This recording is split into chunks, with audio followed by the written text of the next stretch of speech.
स्वागत है आपका आरोही क्लासेस में। आज का जो हमारा टॉपिक है शिक्षण विधियाँ। शिक्षण विधियाँ यानी टीचिंग मेथड्स। टीचिंग मेथड्स क्या होते हैं, शिक्षण विधियाँ क्या होती हैं, इसको हम डिटेल में आज देखेंगे। तो चलिए शुरू करते हैं आज का टॉपिक, शिक्षण विधियाँ। तो जो शिक्षण विधियाँ होती हैं, पहले हम समझ लेते हैं शिक्षण विधि कहते किसे हैं, शिक्षण विधि होती क्या है। तो शिक्षण विधि जो है वो शिक्षक के व्यवहार को प्रभावित करती है। शिक्षण विधि शिक्षक के व्यवहार को प्रभावित करती है। अगर कोई शिक्षक किसी बच्चे को पढ़ा रहा है, किसी विषय के बारे में समझा रहा है, अगर वह बिना किसी शिक्षण विधि के उसको पढ़ा रहा है, समझा रहा है, तो उस तरीके से प्रभाव बच्चे पर उस शिक्षा का नहीं पड़ता है।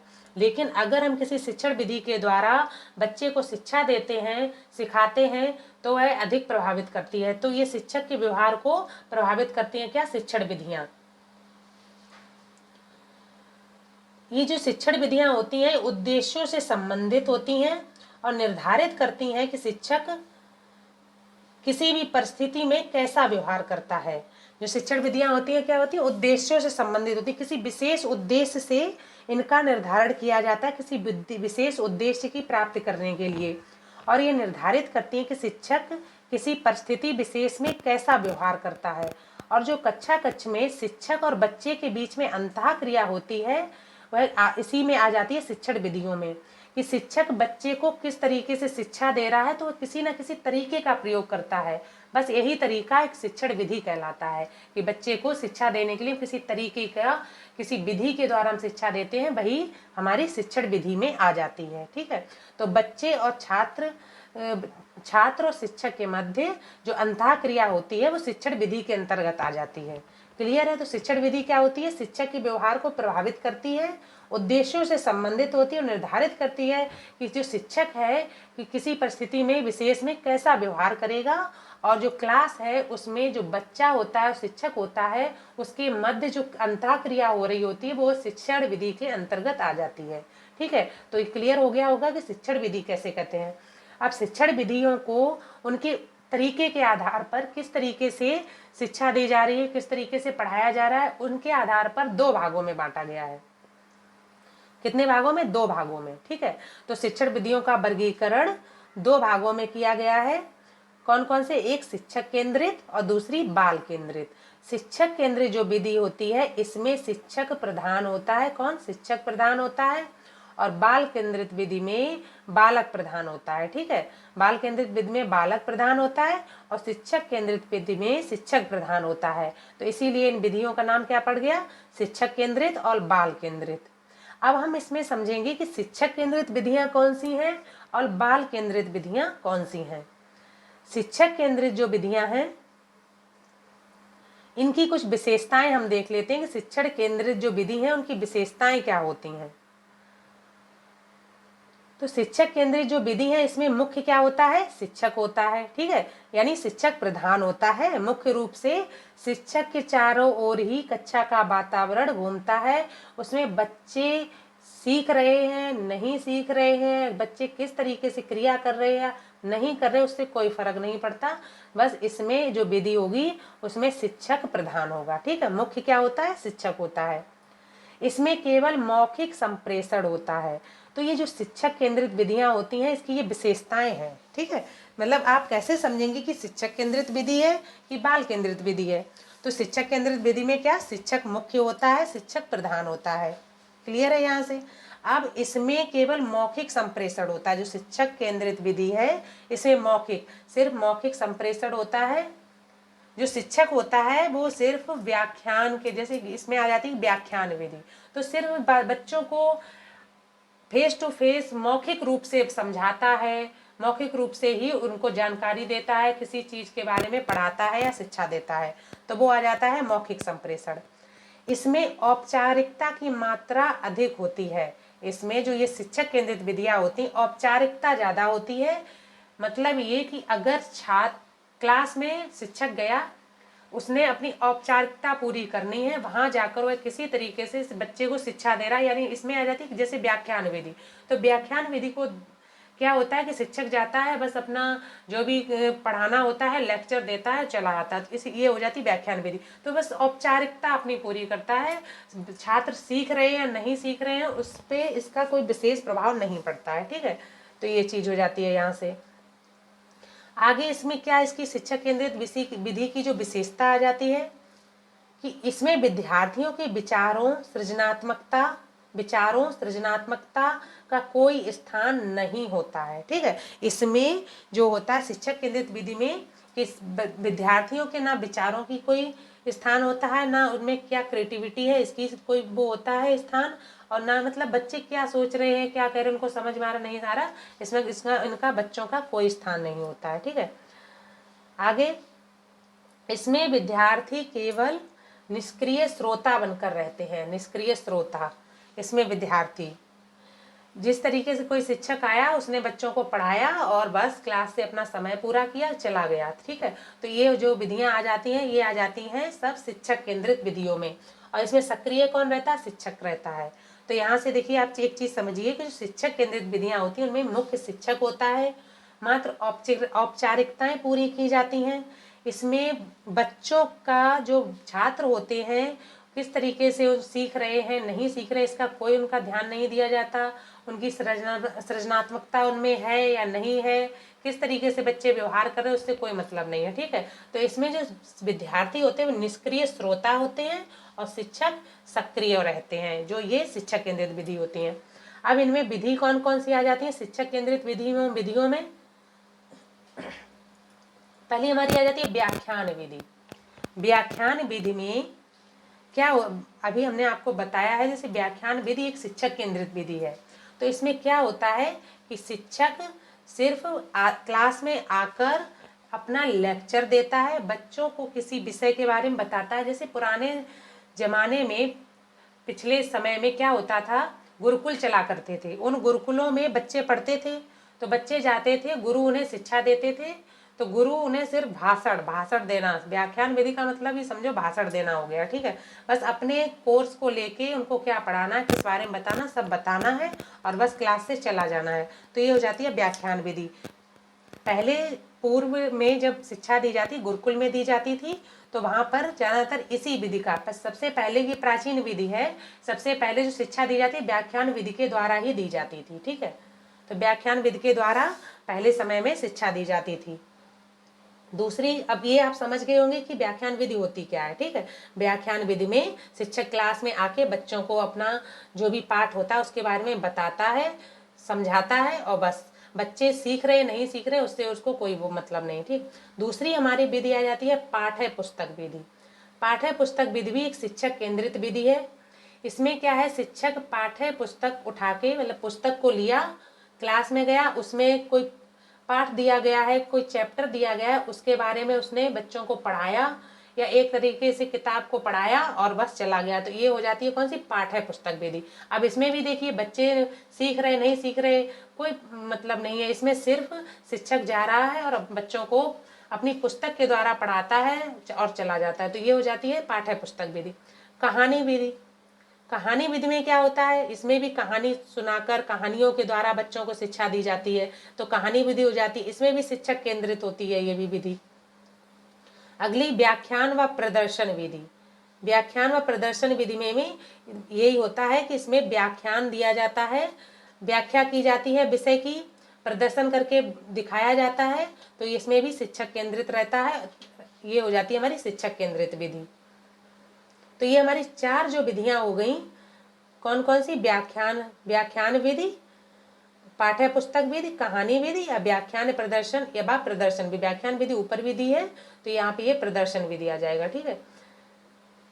चलिए अब हम देखते हैं बाल केंद्रित विधियां। बाल केंद्रित विधियों की पहले हम विशेषताएं देखेंगे कि बाल केंद्रित विधियों की विशेषताएं क्या होती हैं। शिक्षक केंद्रित विधियों की विशेषताएं आपको क्लियर हो गई होंगी। इसमें शिक्षक प्रधान होता है, ठीक है। इसमें बच्चे सीख रहे नहीं सीख रहे कोई उसका महत्व नहीं होता, सारा महत्व शिक्षक का ही होता है। ये पुराने ज़माने में इसी तरीके से शिक्षा दी जाती थी, लेकिन आज की जो शिक्षा प्रणालियां हैं उनको बच्चों के हिसाब से ढाला जा रहा है, ढाला गया है कि बच्चे किस तरीके से सीखते हैं इस बात पर ज़्यादा ध्यान दिया गया, ना कि शिक्षक किस तरीके से पढ़ाते हैं उस पर। बच्चे सीखेंगे कैसे इस पर ध्यान ज़्यादा दिया गया है। तो ये इसमें आ जाती है हमारी बाल केंद्रित विधियाँ। बाल केंद्रित विधियों में विशेषताएं क्या हैं इनको हम देख लेते हैं। ये जो बाल केंद्रित विधियां होती हैं इसमें क्या होता है, बालक को शिक्षण का केंद्र माना जाता है। बच्चे के अनुसार ही जो छात्र होता है उसके अनुसार ही विधियों का निर्माण किया जाता है कि बच्चे को हमें इस तरीके से सिखाना है और बच्चे इस तरीके से सीख लेंगे। ठीक है, अगला हमारा जो आ जाता है इसमें बालक की आवश्यकताओं, रुचि, स्तर और सृजनात्मकता आदि को ध्यान में रखा जाता है। जो शिक्षण केंद्रित विधि है इसमें शिक्षक ये ध्यान रखेगा कि बच्चों को क्या सीखना है, किस तरीके की आवश्यकता है, उसकी रुचि किस चीज़ में है, स्तर उसका किस तरीके का है। जो हम अगर उसका स्तर अच्छा है थोड़ा पढ़ने में तो हम उसको अच्छे से तेज तरीके से शिक्षा दे सकते हैं, जल्दी जल्दी बातों को समझा सकते हैं, समझ लेगा। लेकिन अगर उसका स्तर पढ़ाई में कम है तो हमें बच्चे को बहुत ध्यान से धीमे धीमे स्तर उसका ऊपर ले जाना पड़ेगा। तो इसमें बच्चे की स्तर का भी ध्यान रखा जाता है। सृजनात्मकता का ध्यान रखा जाता है किसमें, बाल केंद्रित विधि में। बच्चा किस तरीके से सृजन कार्य कर रहा है उसका भी ध्यान रखा जाएगा इस विधि में। अगली जो विशेषता आ जाती है इसमें बालक को सक्रिय रखा जाता है। ये जो शिक्षक केंद्रित विधियां हैं इसमें बालक को सक्रिय रखा जाता है कि बालक कुछ ना कुछ करता रहे, सिर्फ एक श्रोता बनकर ना बैठा रहे। ठीक है, तो बाल केंद्रित विधि की ये विशेषता हो गई। अब देखिए इसमें स्वतंत्रता पूर्वक बच्चे के सीखने पर बल दिया गया है कि बच्चा स्वतंत्र रूप से सीखे तो वह ज्ञान ज़्यादा स्थायी होगा। तो बाल केंद्रित विधियों में बच्चों के स्वतंत्रता पूर्वक सीखने पर अधिक बल दिया गया है। ये जो विधियां होती हैं बाल केंद्रित विधियां, ये समस्त विधियां करके सीखने के सिद्धांत पर आधारित होती हैं। किसके, करके सीखने के सिद्धांत पर आधारित होती हैं। ये जो बाल केंद्रित विधियां हैं किस पर आधारित होती हैं, करके सीखने पर। ठीक है, अब बाल केंद्रित विधियों में कौन कौन सी विधियां आ जाती हैं पहले हम इनको देख लेते हैं। बाल केंद्रित विधियों में हम आज पढ़ेंगे ड्रेकोली विधि, मॉन्टेसरी विधि, डाल्टन योजना, बिनेटिका विधि, किंडरगार्टन पद्धति और बेसिक शिक्षा पद्धति। तो ये आ जाती हैं कुछ। इसमें और भी विधियां आ जाती हैं, खेल विधि भी आ जाती है। ठीक है, तो इसमें और भी विधियां आ जाती हैं जो बाल केंद्रित विधियां हैं, लेकिन कुछ इंपॉर्टेंट विधियां हैं जो एग्जाम में आपके ज़्यादातर पूछी जाती हैं, तो उनको हम अच्छे से समझ लें। इनके प्रतिपादक पूछे जा सकते हैं कि इस विधि के प्रतिपादक कौन है, इस विधि में किस क्लास के बच्चों को पढ़ाया जा सकता है, इस विधि के द्वारा कितनी उम्र के बच्चों को पढ़ाया जाता है। तो इस तरीके से क्वेश्चन आपके बन जाते हैं। तो चलिए हम देखते हैं पहले ड्रेकोली विधि।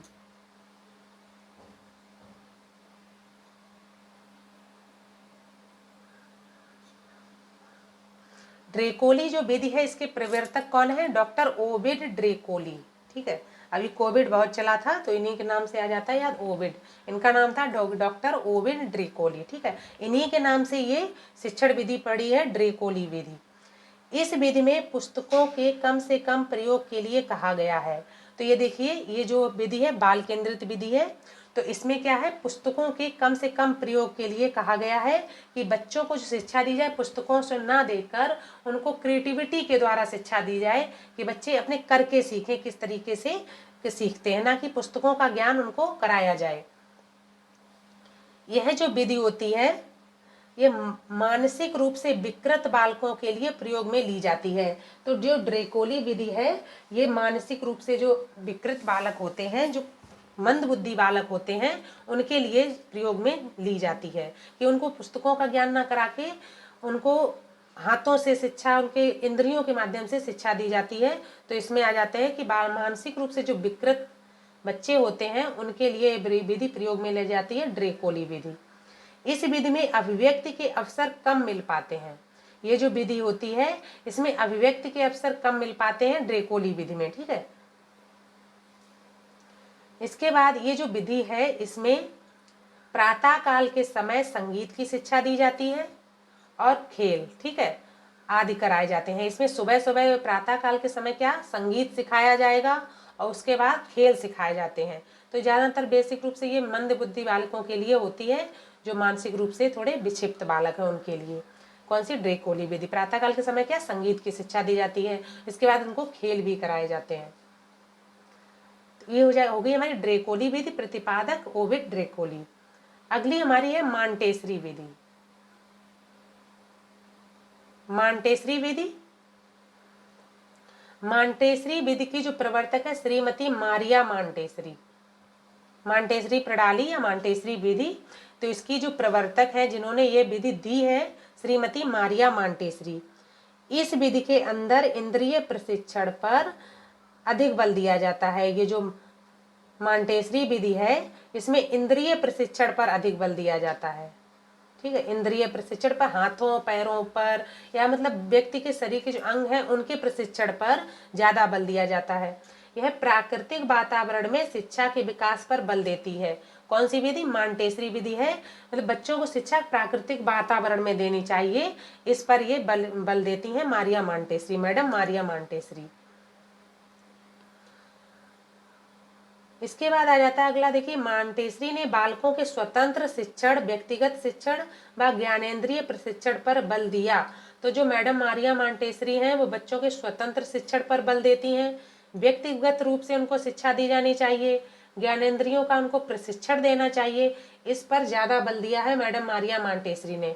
और इस विधि में खेल खेल में बालकों के कर्मेंद्रियों की शिक्षा दी जाती है। बच्चों को मतलब खेल के माध्यम से कर्मेंद्रियों की शिक्षा दी जाती है, ज्ञानेंद्रियों की शिक्षा दी जाती है, और स्वतंत्र शिक्षण और व्यक्तिगत शिक्षण पर ज्यादा बल दिया गया है मांटेसरी विधि में।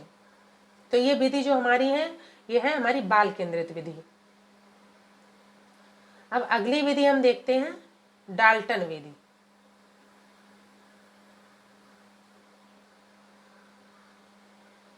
अगली विधि हमारी कौन सी है? डाल्टन विधि। इस विधि की प्रवर्तक है मिसेज हेलन पार्कहर्स्ट। ठीक है, जो ये है हेलन पार्कहर्स्ट ने ये विधि दी है। कौन सी? डाल्टन विधि।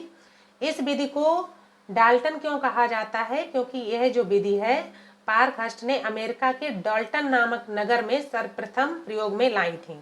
ये जो विधि है हेलन पार्कहर्स्ट ने दी है, इसकी प्रतिपादक है डॉक्टर हेलन पार्कहर्स्ट, और इन्होंने ये विधि है जो सबसे पहले अमेरिका के डाल्टन नामक नगर में सर्वप्रथम इसका प्रयोग किया था। यह जो विधि है सबसे पहले कहाँ प्रयोग किया था इसका? अमेरिका के डाल्टन नामक नगर पर। तो इसी नगर के नाम पर इस विधि का नाम पड़ गया डाल्टन विधि।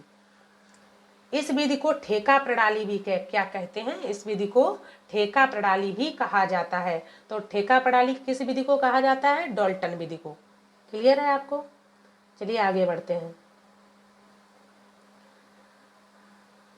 अब इस विधि की कुछ और अन्य बातें हम देख लेते हैं कि इस विधि के अंतर्गत विद्यार्थी स्वतंत्र रूप से विभिन्न विषयों की प्रयोगशालाओं में कार्य करते हैं। डाल्टन विधि में विद्यार्थियों को स्वतंत्र रूप से विभिन्न विषयों की, जैसे विज्ञान है तो उसके विषय की एक प्रयोगशाला है, उसमें अपने स्वतंत्र रूप से कार्य कर रहे हैं, प्रयोग कर रहे हैं और उसके द्वारा वह सीख रहे हैं।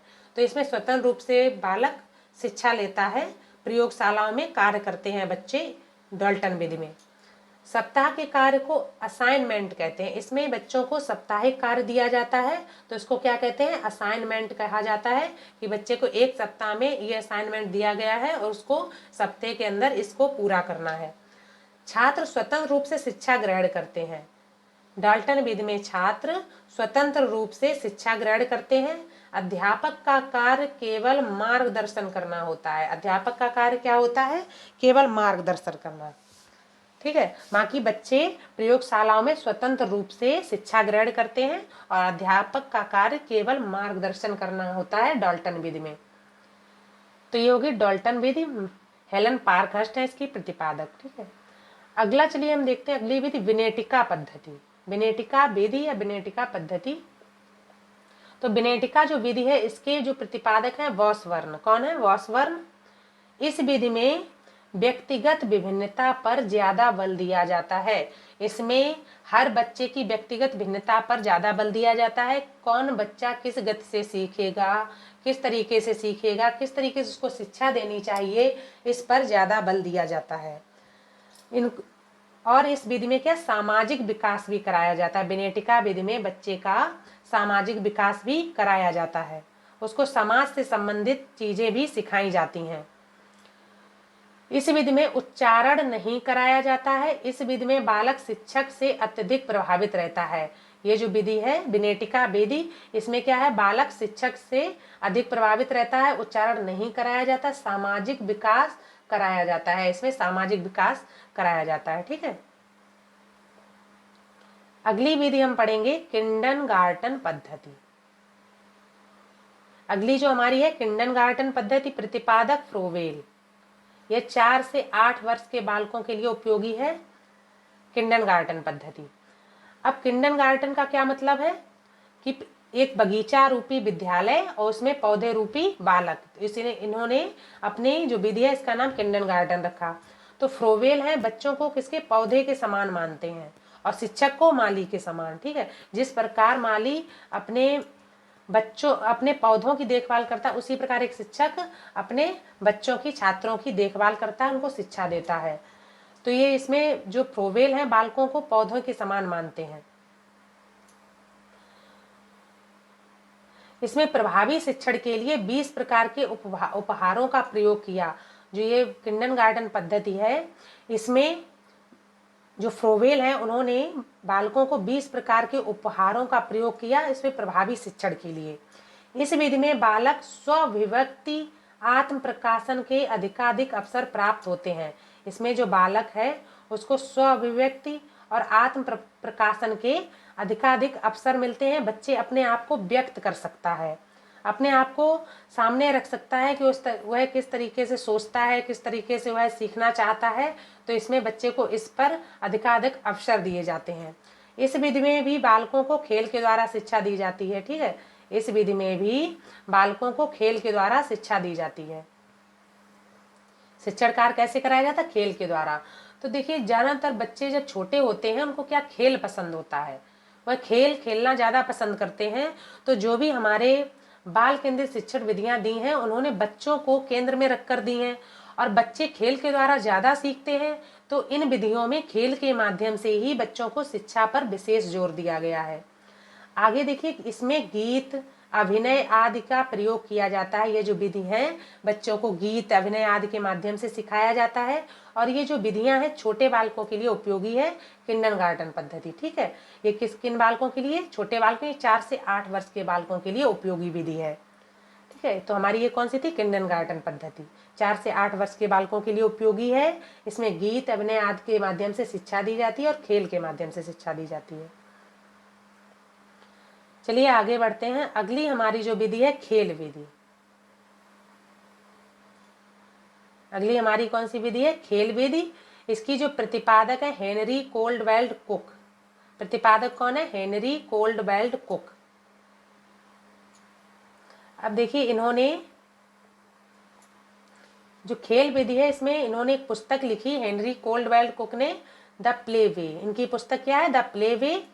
और ये जो प्रतिपादक हैं खेल विधि की कौन है, कुक, वो हेनरी कोल्डवेल कुक हैं और इन्होंने अपनी एक पुस्तक लिखी द प्ले वे। तो खेल विधि देखिए, हम समझते हैं कि खेल विधि में किस तरीके से बच्चों को शिक्षा दी जाती है। तो कुक ने अपनी पुस्तक द प्ले वे में खेल के द्वारा सीखने पर ज्यादा महत्व दिया। जैसा कि हमने आपको बताया कि बच्चे खेल में ज्यादा रुचि लेते हैं। तो सभी जो भी हमारे मनोवैज्ञानिक थे, जो भी हमारे प्रतिपादक थे शिक्षण विधियों के, उन्होंने खेल को ज्यादा महत्व दिया। ठीक है, तो ये जो खेल विधि है इसमें भी बच्चों के खेल के माध्यम से सीखने पर ज्यादा बल दिया गया है, कि बच्चों खेल के द्वारा सीखने पर महत्व दिया गया है। ठीक है, और पुस्तक इन्होंने कौन सी लिखी, द प्ले वे। इन्होंने कहा कि खेल के माध्यम से हम जीवन जीने का ढंग सीखते हैं। तो जो कुक हैं वो क्या कह रहे हैं कि जो खेल हैं वो जीवन जीने का ढंग सिखाते हैं। बच्चे इससे जीवन जीने का ढंग सीखते हैं खेल के माध्यम से। तो यह खेल ना होकर संपूर्ण जीवन है। जो ये खेल है बच्चे खेलते हैं, ये खेल ना होकर क्या है, संपूर्ण जीवन है। तो कुक यहाँ पर बच्चों को खेल के माध्यम से शिक्षा पर अधिक बल देते हैं। तो ये हमारी थी कुछ शिक्षण विधियां, शिक्षक केंद्रित और बाल केंद्रित। हमने अच्छे से समझा है। अगर आपको हमारा टॉपिक पसंद आया है तो please Like and subscribe Arohi classes. Thank you.